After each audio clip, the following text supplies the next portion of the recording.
You're listening to World of Empowerment Radio, your station for practical spirituality in a changing world. And here are your hosts, Aingeal Rose and Ahonu. Hello, this is Aingeal Rose and Ahonu, and we are continuing our discussion from last week when we were talking about power. We had been talking about the Titan Submarine. If anyone hasn't listened to that, you should go back and listen to it on YouTube. It's what happened to the Titanic and what was going on in the bigger picture. But we left it where we started talking about the uses of power. Remember how with the Titanic that sank, the rumor was the ship was going too fast. Remember? And what we heard with the Titan is that it seemed to be diving down too quickly. So anyway, but we were talking about this issue of power, like abuse of power in particular, but what is real power? So we decided to do some quantum jumping to see what real power was. And so we did that today, and we both got very interesting things. So I'll share mine first, since I'm talking, okay? But every time I jumped in through the doorway into the quantum hallway to ask about true power, I was met with the sun.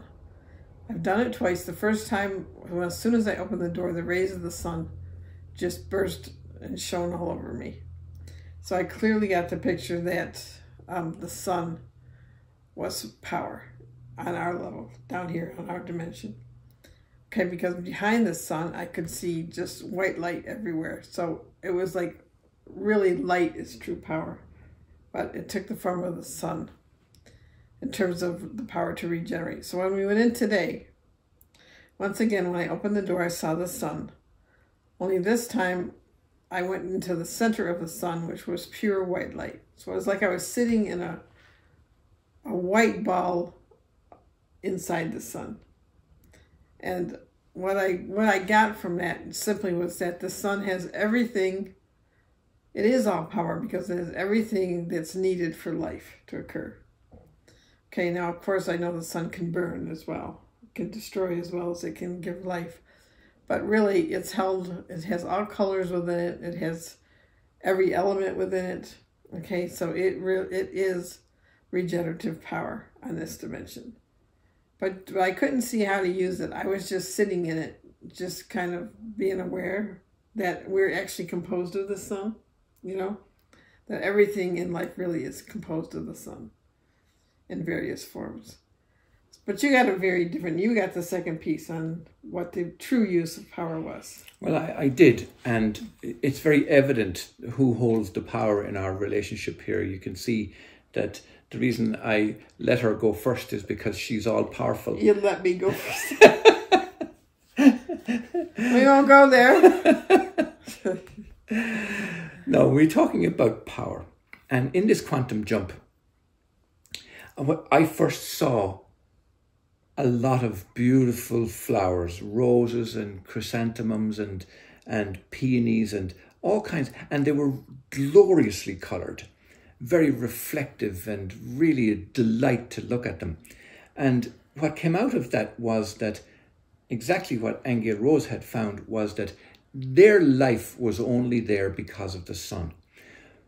But further than that, I found that it was in the giving of the power of the sun to the life, to flowers.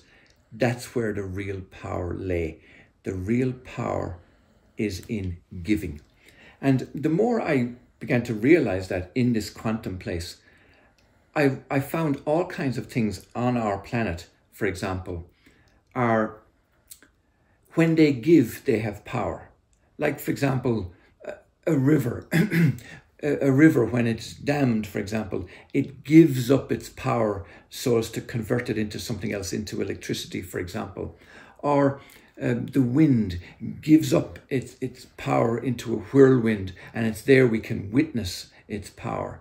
Or the sun, in its giving, gives to plants and animals and life in general.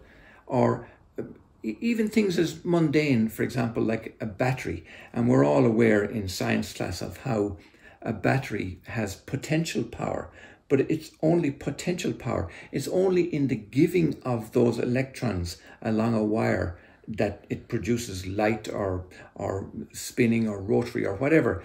But it's only in the giving of it that it has power. And I found that to be a very empowering thought, because the very next thing that came to me, and I was delighted to tell Aingeal Rose of this experience, was that that's what love is. Because love gives. Love doesn't take. Love only gives. It's like the sun only gives, and that's what makes it powerful. And in our world, as we know it, there's a lot of taking. And that's what gives rise to the negative power. And then just before coming on air, we had a little discussion about how negative power manifests itself, Aingeal Rose. Do you remember? Like we were talking about political power, for example. Political power takes. It doesn't give. Parts of government does give. There's no doubt about it. And that's what gives it relative power or even potential power. But you remember we were talking about like kings and queens and monarchies and the ruling elite and that kind of thing, where it gets its supposed power from control, not from giving. And what that led to was the realization of the people who comply with that kind of control are always in fear.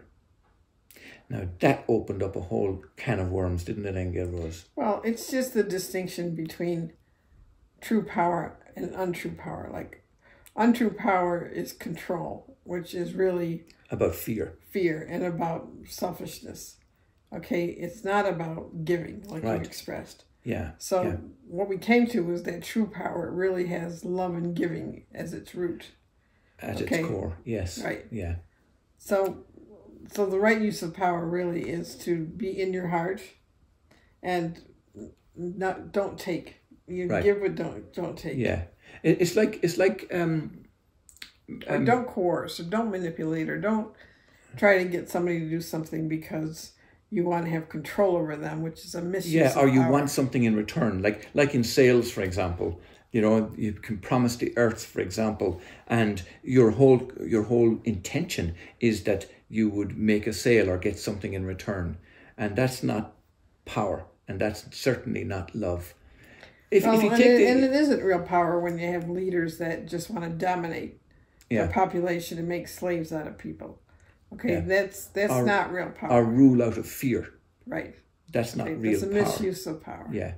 But in that scenario, that's why I drew the distinction. In that scenario, the only reason that they have perceived power is because people give their power to them out of fear. Or they generate enough fear. Yeah. So if by comparison we look at unconditional love, and even that word unconditional, when people love unconditionally, they're not looking for anything in return. It is total, it is all giving, and to me that is all powerful. And then the one final thought that comes to me now is about God. When we think of God, and I know God means different things to different people, and we always say too, we don't want to go religious with this because this is certainly not religious. So when we talk about God, we're talking about that eternal all power that only gives.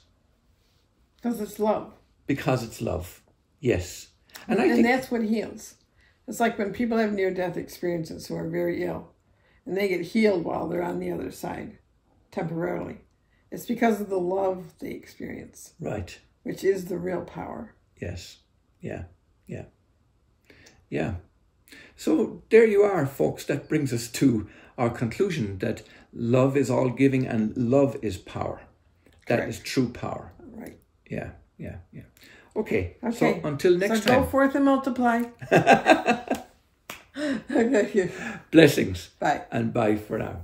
You can subscribe on iTunes, Stitcher Radio, and on our website at worldofempowerment.com. Don't miss an episode. Hit the subscribe button now.